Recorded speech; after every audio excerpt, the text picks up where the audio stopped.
I am the Douglas, fatal to all those who wear those colours on them. What art thou, that counterfeitest the person of a king? The king himself, who, Douglas, grieves at heart so many of his shadows thou hast met, and not the very king. I have two boys seek Percy and thyself about the field. But, seeing that thou fallest on me so luckily, I will assay thee.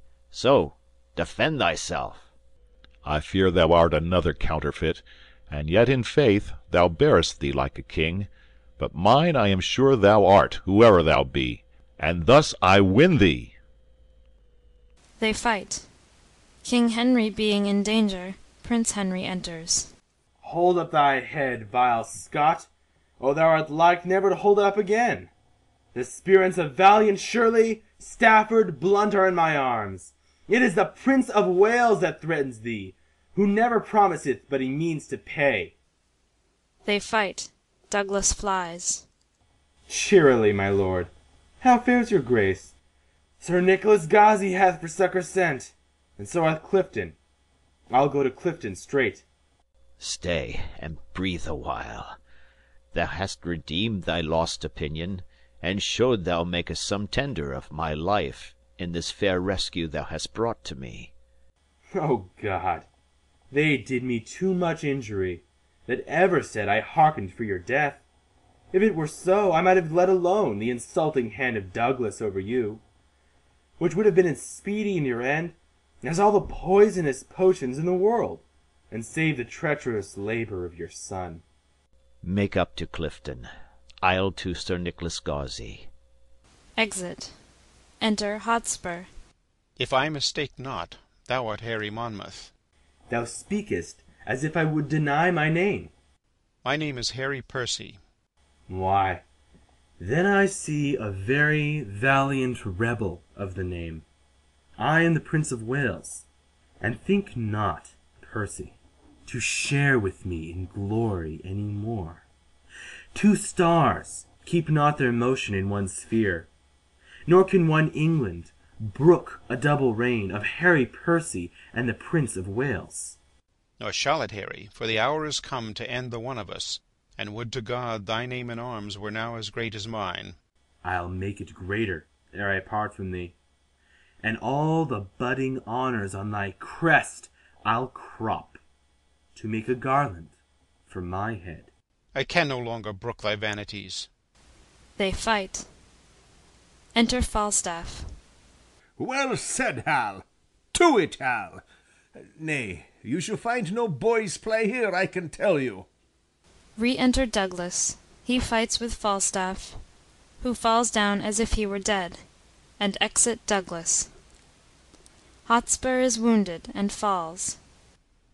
O Harry, thou hast robbed me of my youth.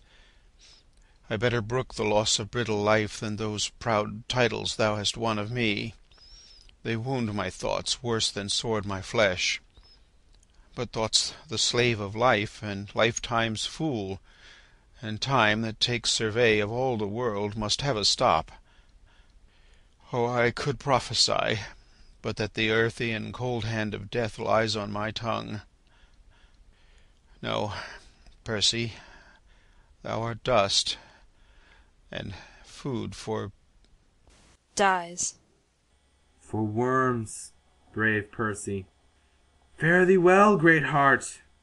Ill-weaved ambition, how much art thou shrunk, when that this body did contain a spirit.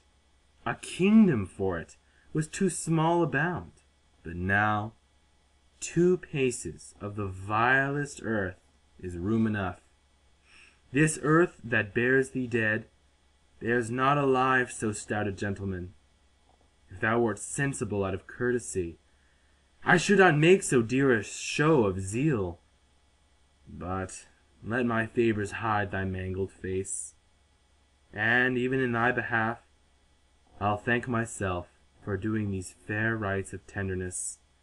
Adieu, and take thy praise with thee to heaven.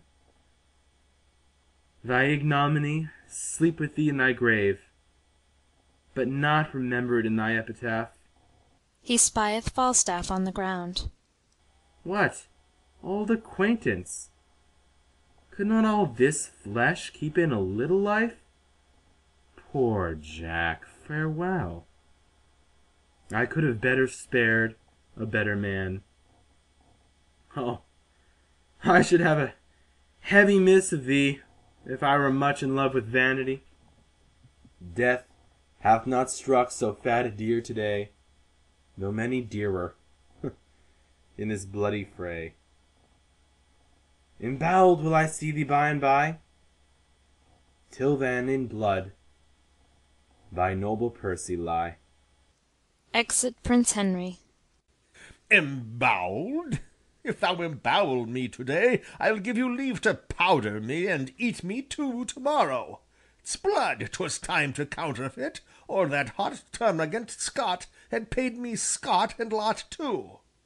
Counterfeit? I lie. I am no counterfeit. To die is to be a counterfeit, for he is but the counterfeit of a man who hath not the life of a man. But to counterfeit dying, when a man thereby liveth, is to be no counterfeit, but the true and perfect image of life indeed. The better part of valour is discretion, in the which better part I have saved my life. Zounds, I am afraid of this gunpowder Percy, though he be dead.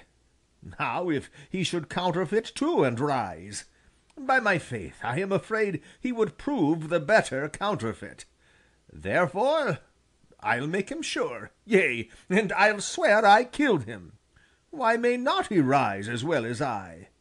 Nothing confutes me but eyes, and nobody sees me. Therefore, sirrah, Stabbing him. with a new wound in your thigh, come you along with me. Takes up Hotspur on his back. Re-enter Prince Henry and Lord John of Lancaster.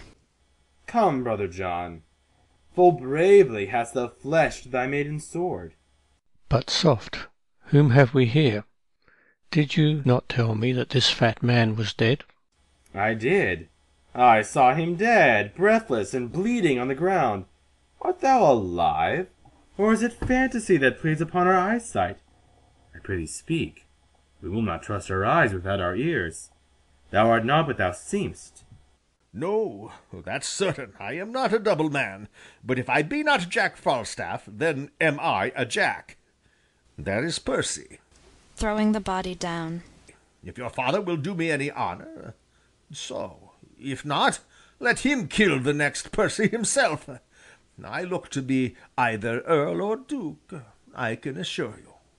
Why, Percy, I killed myself and saw thee dead. Didst thou? Lord, how this world is given to lying. I grant you I was down and out of breath, and so was he, but we rose both at an instant, and fought a long hour by Shrewsbury clock.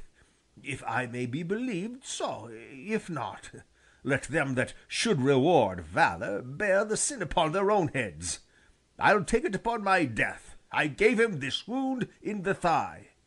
If the man were alive and would deny it, zounds, I would make him eat a piece of my sword. This is the strangest tale that ever I heard. This is the strangest fellow, brother John. Come, bring your luggage nobly on your back.